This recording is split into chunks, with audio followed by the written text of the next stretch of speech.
Okay, let's go back with the topic. What's our topic a while ago? So our topic is Pag Ibig. Okay? Pag Ibig. Okay? Ang pag-ibig ay isang katotohanan na dapat nating hindi ka marunong magtagalog. Dapat nating isa puso. Charot. Okay? Like that. Okay? Better to talk in English, right? Rather in Tagalog. Okay. Pag-ibig, meaning to say, pagtutulungan, andiyan na naman tayo, pagtutulungan sa kinabukasan. Wow. Okay. Very Tagalog. Ikaw, let's convert this to English. Ikaw, bangko, okay, industriya, gobyerno. Kaloka. So this is the definitions of pag-ibig. Meaning to say, pag-ibig is a Tagalog terminology. Okay, pagtutulungan, meaning helping. Okay. Sa kinabukasan, helping towards the future. Okay. Not tomorrow, because it's not also good to listen tomorrow. Helping towards tomorrow. So it looks like awkward to listen well. Okay? So you say, helping towards the future. Okay. You, the bank. Ikaw, you. Banko, the bank. Okay. Industriya, industries. And then, gobyerno is government. So these are the equivalent English terms of the pag-ibig. Pagtutulungan sa kinabukasan, ikaw, bangko, industriya, gobyerno. Okay. Now, we need to know what are the coverage of pag-ibig. Specifically, guys, the pag-ibig is really having the main purpose of home development. Of development, okay, and then mutual fund, okay, fund. That's what we have, HDMF. Again, home development mutual fund. This is really the purpose of the Pag-ibig, okay, because they have the main projects program regarding housing loan, something like that, which is intended for at least the 70% of their, profit is really working on that. Okay, housing loan to the Filipino people who really desires for a low cost housing program to the Filipino families, something like that. You got the point, and that's their main objective. 70% for that. And the remaining 30% of that will be due to the investments of their contributions, the permanent and the voluntary contributions. Okay, something like that. I need to discuss the difference for this. Actually, there's no need to have a vlog like this. There's only an information and a guidance that we know also the existence of this public institution, which is the Pag-ibig, for the purpose of helping the Filipinos to save money. Okay, for their future, whether it could be their own future and also the future of their own families as well. Right. Okay, we have here the regular contribution, as I already spoke a while ago also. I was just interrupted for a while because I kept eating something like that. Okay, we have the regular contribution, okay, and the voluntary contribution. Okay. Contribution. Okay. So, it's gonna be like this. For me, honestly, I was really awakened only last 2013. I started my regular contribution of the Pag-ibig because I kept on researching the positive features, the advantages of having this kind of contribution. It's gonna be like that. Working from 2000 to 2013, it's not on my mind to do such investment program or indulging in different savings, in the government institutions. For example, Social Security System, SSS, and the Pag Ibig. It was just, okay, for the Pag Ibig 2013, sorry, but SSS 2000 nag-start na ako siya, SSS. Because SSS will be automatic also deduction from the employers when I was working in the Philippines also. Okay? I'm only working in the Philippines for a small period of time, short period of time. Okay, compared to my working abroad. I really spent almost the rest of my life in working abroad as an OFW. Okay, starting from 2004 until now. But the Philippines is only from 2000 to 2004. Imagine the difference, the gap of the number of years I've been working in the local scenario and in the international scenario. Meaning to say, in different categories. Okay, that's why I really missed how it felt to work in the Philippines. Okay, because I did not experience how to work longer there. Aside from the happiness from your family, and you can also explore your talent well compared to working in other countries in which your talents will be limited already. You cannot use your talents well because your job doesn't require for it. And then also the culture, the religion is not the same with your own religion that would also try to interrupt your other talents as well, right? Something like that. So it's gonna be like there's a limitation. Okay, that's why I really miss also how to work in our country of origin as being a true Filipino. That's why I need not to work until 60 years old. Okay, in working abroad, my projection is only up to 50 years old. Okay, initially, something like that. I put initially because I cannot still also say in a fixed or certain way or confirmed way. Because, in everything in life, the only constant in this world is change. That's a quote, Quote, or a saying. Again, the only constant in this world is change.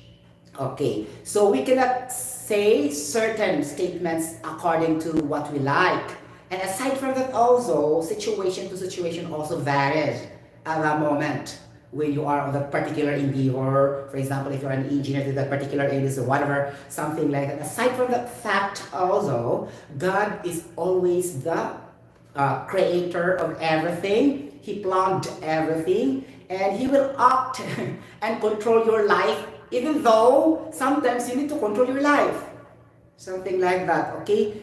He really is the, architect of your own life. You are just only the steward or the instrument, okay? To use your talents according to your potential. Something like that. You get the point? So it's gonna be like that. There's no certainty in this world also, as what also Heisenberg theory of uncertainty principle, right?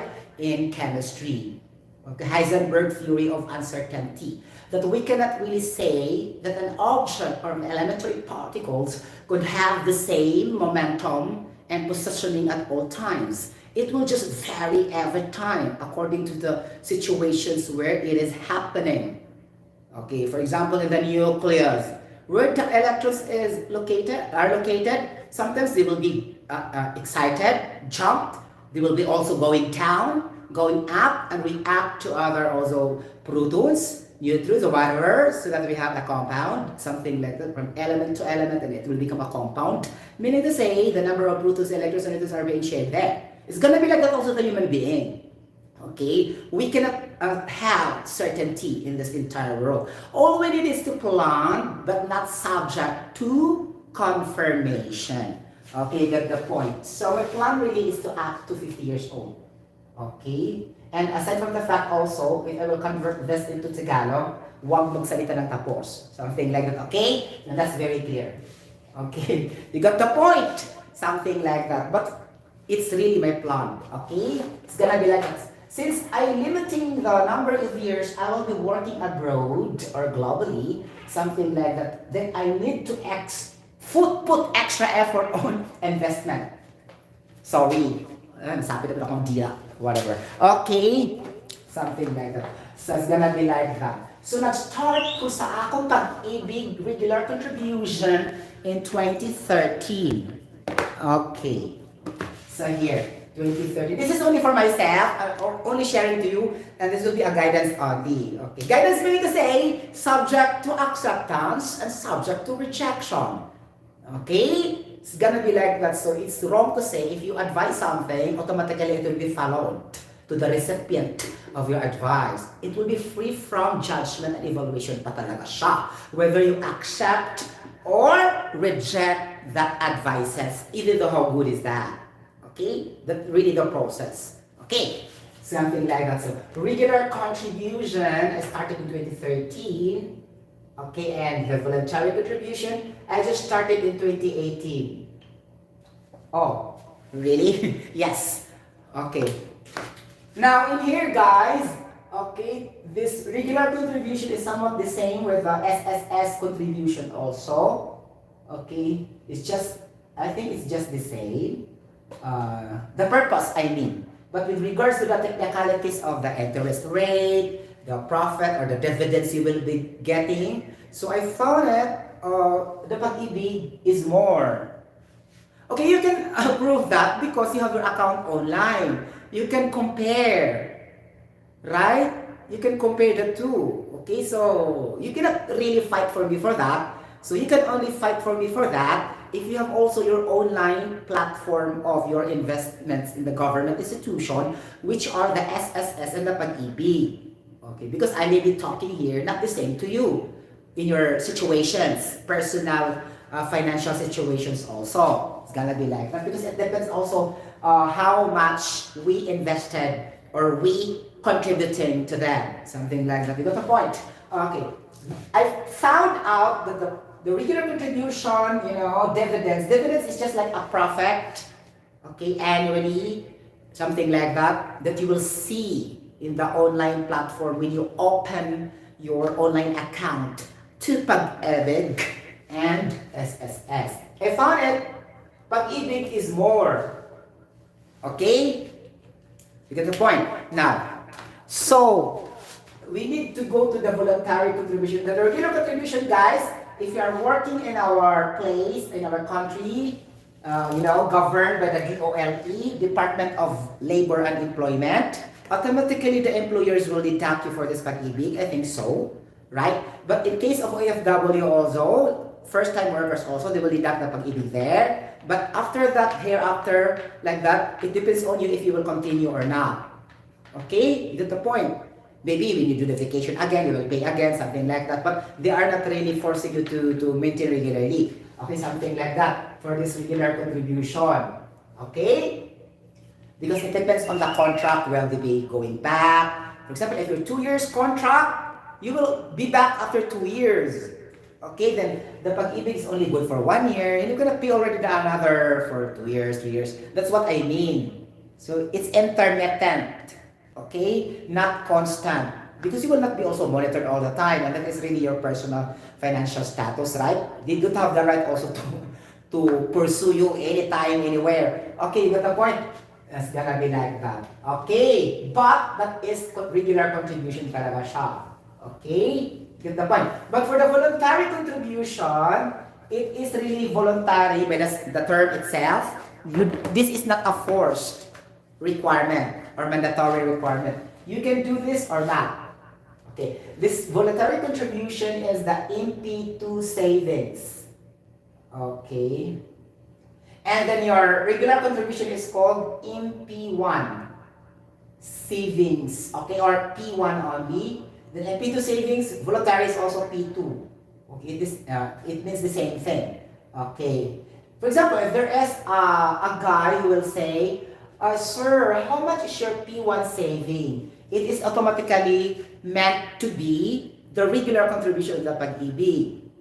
Okay? Something like that. For example, if you try to communicate with other people also in the airport, then since you are not also familiar with the technicalities and terminologies of the Pag-Ibig, then sometimes, this will be a great help for me because Jun is doing the vlogging about that. and I know really the definition of P1 and P1 and P2. So this will be a little help to you also with regards to the terminology. You got the point? And P2. Sir, what is your P2? How much you contribute? P2 meaning and P2 savings. Okay?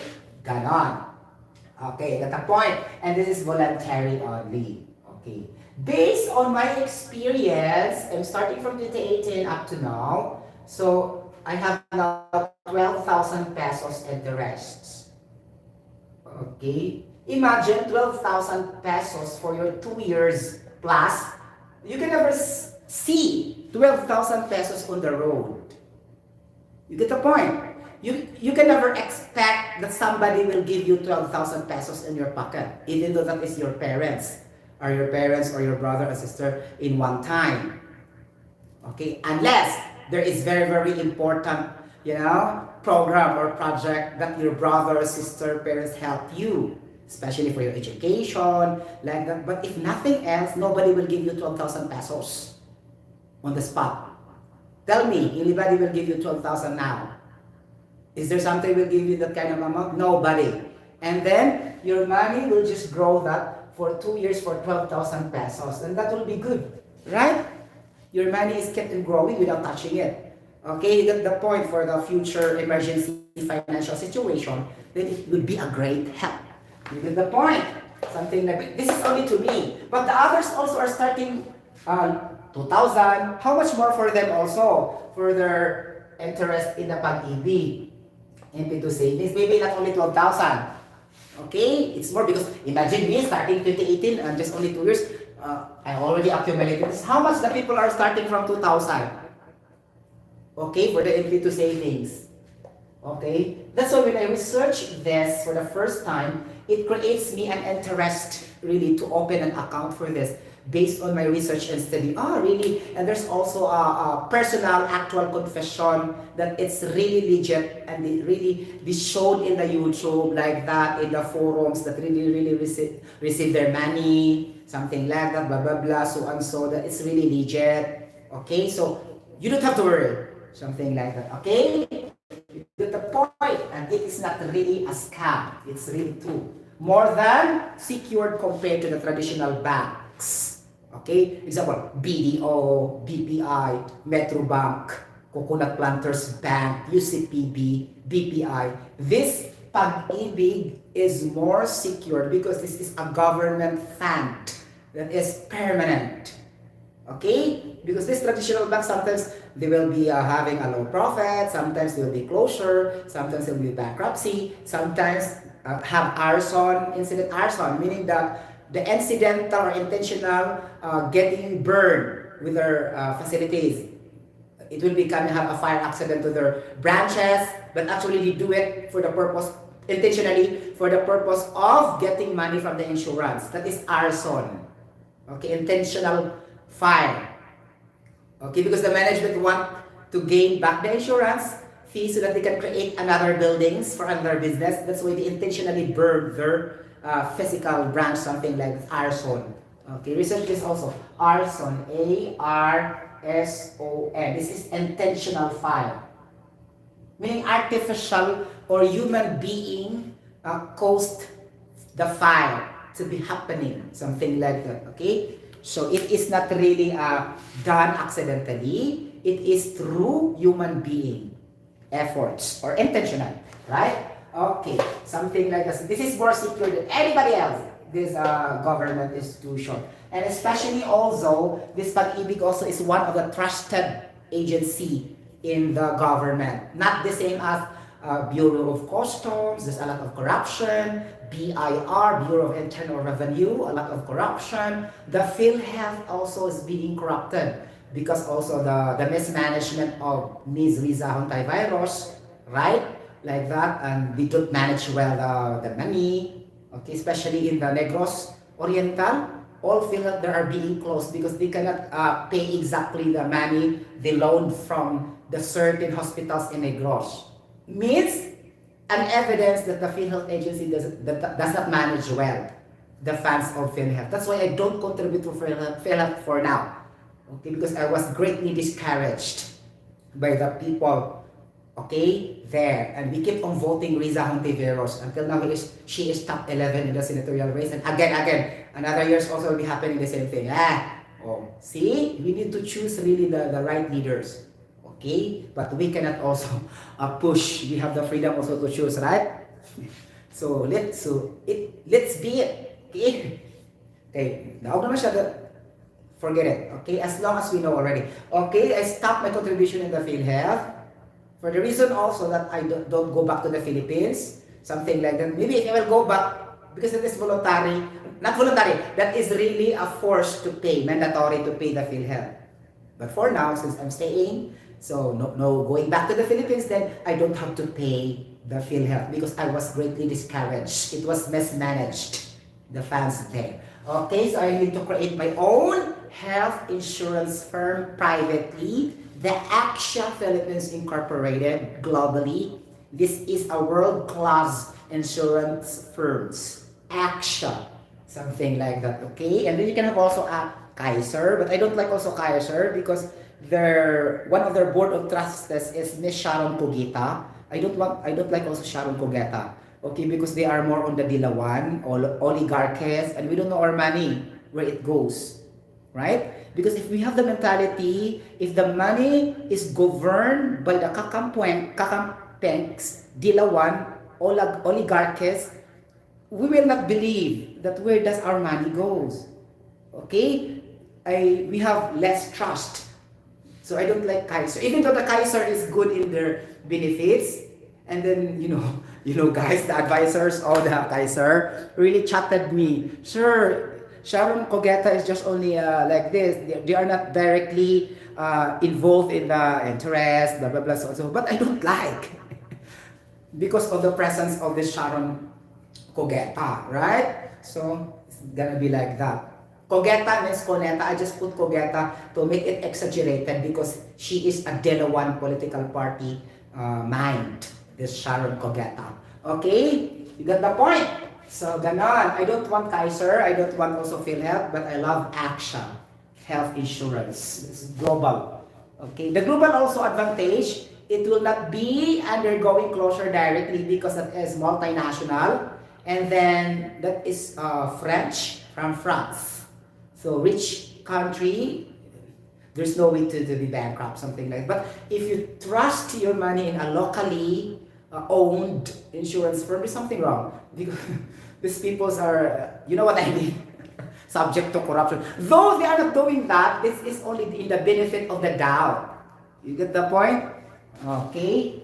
Because we cannot also judge. Okay, but sometimes as a person, we can base also in the history, something how they do it, blah, blah, blah. So if we have the reputation of doing that, then it will also engraved in our brain cells for a long period of time. That's why, first impression is very important also, especially with deals to money matters, because it involves hard-earned money. And you don't believe on the spot to the promises of these people, especially if these people belongs to the, oppositions that keep on act rebellious against the government, something like that, doing protests in the Malacanang Palace, and, collaborating the Communist Party in the Philippines. So who among them, of course, the majority of the Filipino people will not trust them. Of course, they also will trust, but not the majority. Of course, those are belong to them also. The kakampi, the kakampuets, okay, the Dilawans, the oligarchies, the liberal parties, or any buaya in our political in our political portfolios in the Philippines. Okay? You get the buaya, meaning they are controlling. They put money in their pocket and they keep on projecting in the mainstream media that they are having good works. Always, have you noticed, there are politicians always clean in the eyes of the public, but you can only see their negative result, okay, in the TED Talk, in the Facebook, because these mainstream media are being paid internally not to expose the baho of these politicians. You get the point? Anak siya. And most of them belongs to Delawan Party. Okay, or Kakampuets, something like that. Okay, the hanay of Lenny Robredo and Joma Season. Okay, Kiko Pangilinan, something, and Trillanes, something like that, and the rest, Riza Hontiveros. Anything about the one party, they are collaborating with each other silently. Okay, they will never explode in public, but they are working in a hidden agenda, embarking always and promoting always that they do good to the country, especially their angat buhay. Don't believe the angat buhay because, there's no buhay being angat. Okay, in the Filipinos, just because of somebody lead them to that. Okay, they are just gaining money also through contribution, donation, like that. Still, they will be the one to give, to be the one will get rich. The one who manage this angat buhay. Sorry. This is my opinion. Okay, like that. I don't believe in Angat Buhay Project, sorry. Because the title also itself is exaggerated. Okay? You will gauge or you will increase the status of the life. It's just because of ayuda. No, it's not like that. You can help and improve the status and the quality of the lifestyle of Filipino people by giving them job opportunities. Not ayuda, ayuda, ayuda, ayuda, ayuda. Because you are not teaching them how to catch a fish. You tell them to be dependent always of the ayuda. Meaning to say, you are teaching them not to stand by their own feet. Okay? In times of any difficulties, the government cannot help you all throughout your life. Remember this. You need to stand by your own feet. Okay? To do a lot of discarte, how to financially survive or to escalate the quality of the lifestyle of your family, yourself, and to your siblings. Though the ayuda of the government is also good, but what I'm trying to emphasize, do not be too dependent on that. Okay? You could be also a good entrepreneur by your own self. You need to maximize your potential, how to do business if you're not really that professional right now. Something like, because professional people are also busy doing jobs. Sometimes they cannot do also the livelihood entrepreneurship. This is the usual case, like us, OFW. If there are really entrepreneurs and business-minded, not all. Okay? Let's accept the fact, not all. Okay? You get the point then. To those who are not really that professional graduate, but very, very brilliant, how to manage the money, okay, have talent, how to invest the money, then go for the entrepreneurship skills. Something like that. Do not depend on the ayuda of the government. Oh my gosh! Okay? Really? Scientifically not good and practically not good. You will be dependent at all times with the government. What will happen? Okay? You get the point. Especially if you don't have connections sometimes. Okay? Connections also are very, very important to process the papers like that. If you are a dual sa luwak or whatever for a particular problem, I know that they are already reduced because of the strong advocacy of President Duterte to eliminate directly to those tiwali of the government officials. But again, it is not all washed out or wiped out. There's still somebody to be like that in the government agency that works well in connection strategies. Something like that. And don't tell me if you don't have connections, you cannot get ayuda. Okay, because you are not close to those secretary or auditor in the government agency like that. Of course, this will not be publicly exposed. This is only hidden agenda to the particular people. Of course, they will just try to say, pretend that we are all equal in the eyes of like but deep inside they do these things. Okay? Because the President Duterte, our strong president, cannot also eliminate 100% the tiwali of the government agency. Though he is a very strong leader, okay, but sometimes these people are very hard-headed, really. Okay, especially if this is only the source of their income, they cannot work another thing without this government related works. That's why they do a lot also of, basta, they do a lot of negative things, okay, just for their own vested interest and personal advancement. Something like that. You got the point? And it could not be denied. This is reality. Okay? You got the point. So that's it. Okay. Going back to the voluntary contribution, the MP to savings. So Sotero, how can we open for this account? Open that in the online. Just type www Ganon. Yes. Pag-ibig.fund.ph. Okay, open your MP2 account online there. Something like that.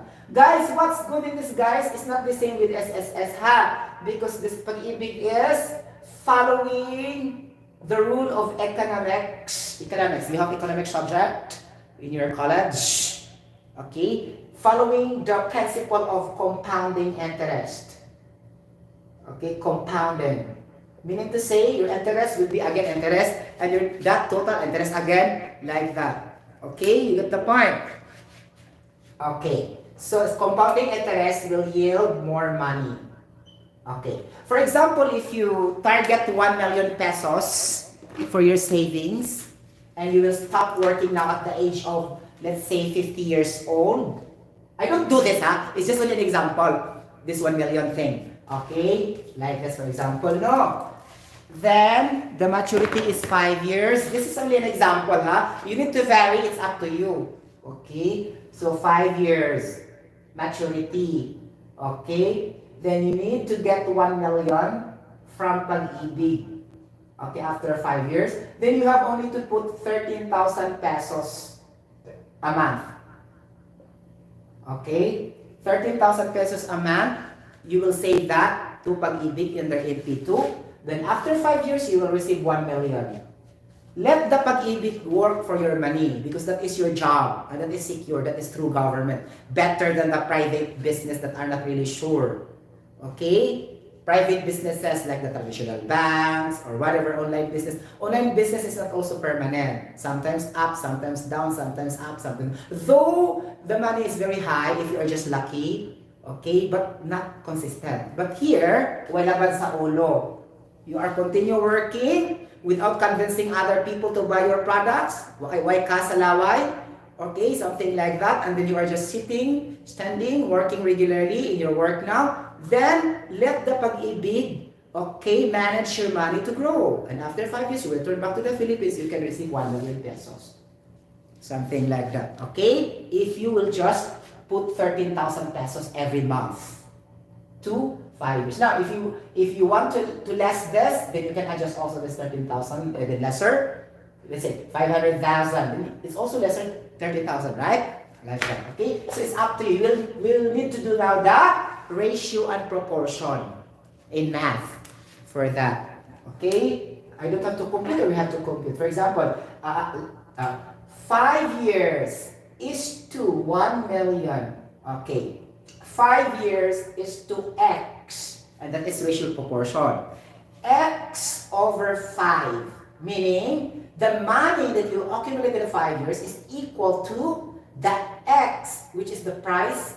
The price is our numerator, is equals to 1 million over 5 because we have the same denominator. And then after that, calculate the value of X and that will be your money. In terms of 500,000 pesos in 5 years with the monthly unknown. You don't know yet. That's what you're trying to compute, right? So that is ratio and proportion in math. Okay, that's very basic in engineering. Okay? Engineering courses or in BS math, and even though in another, courses as well. This is basic math algebra, right? Or arithmetic. You get the point? Ganon. Okay.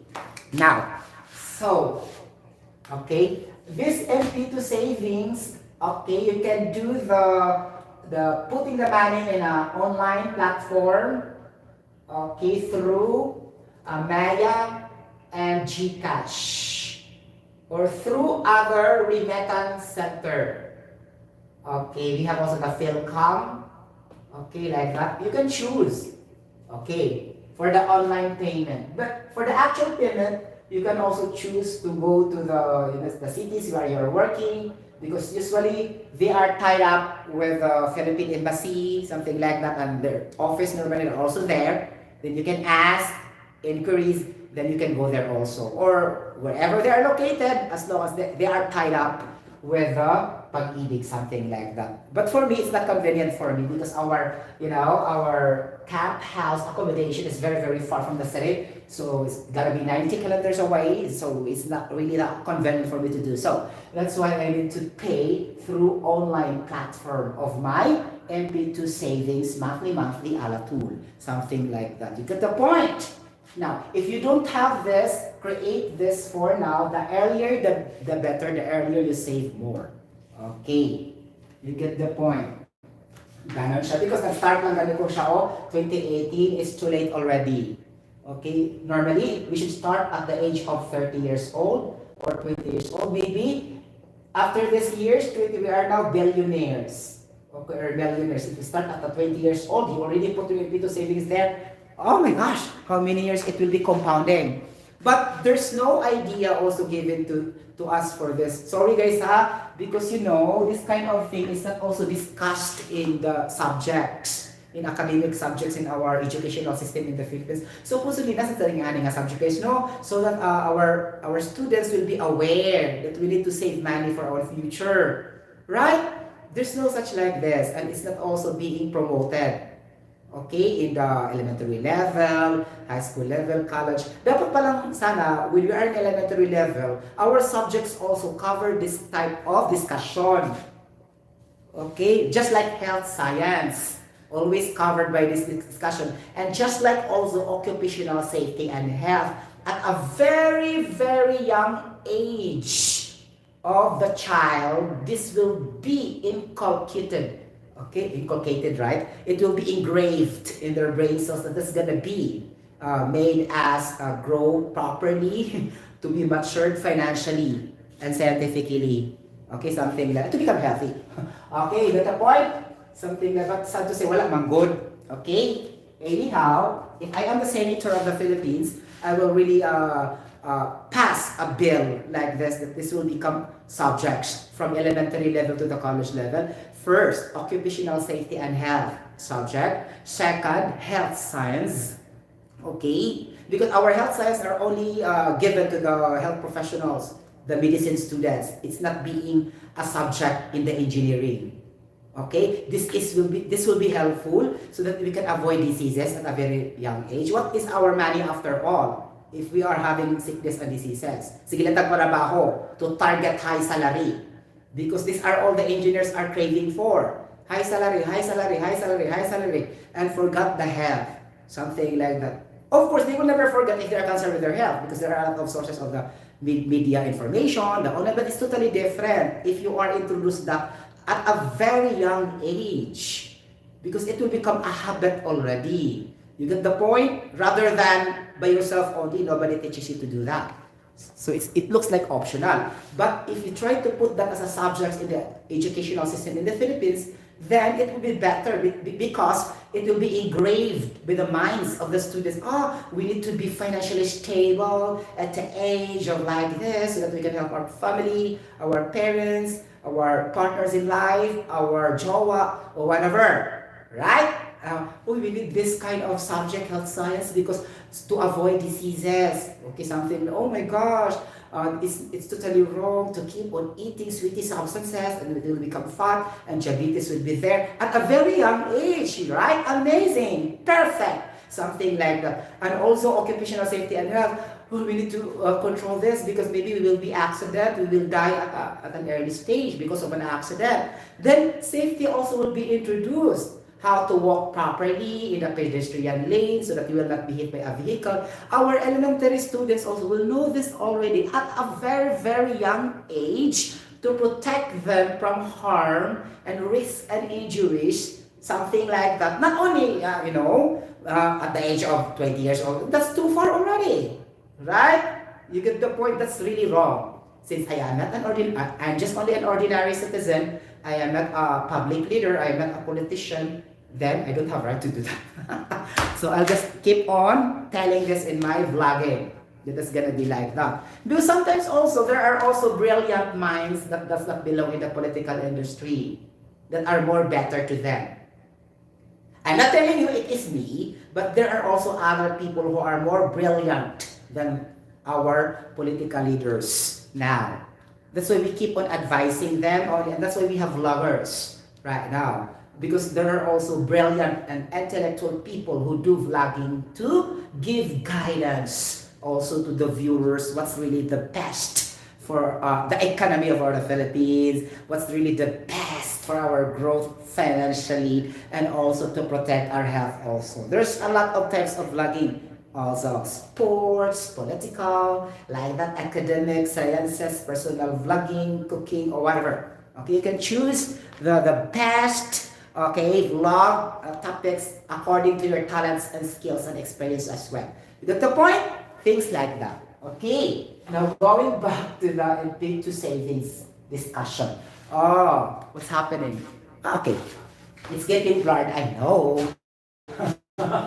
Okay, now, okay, so it would be better also to compartmentalize. Wow, the term there is compartmentalized your savings also. This will be only an additional advice. For example, if you have already the MP2 savings, you will need to compartmentalize your savings. In my case, I have 5 MP2 savings.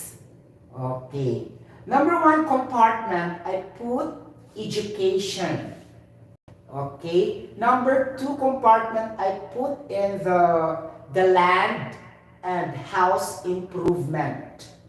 It doesn't mean that I don't have a very ugly house. Only if there are times I need to modify to make it a good, beautiful, something like that, because it's already obsolete the design of the house. Then I have to create modifications. Something like this is land and house improvement or modification for your MP2 savings. Compartment 2.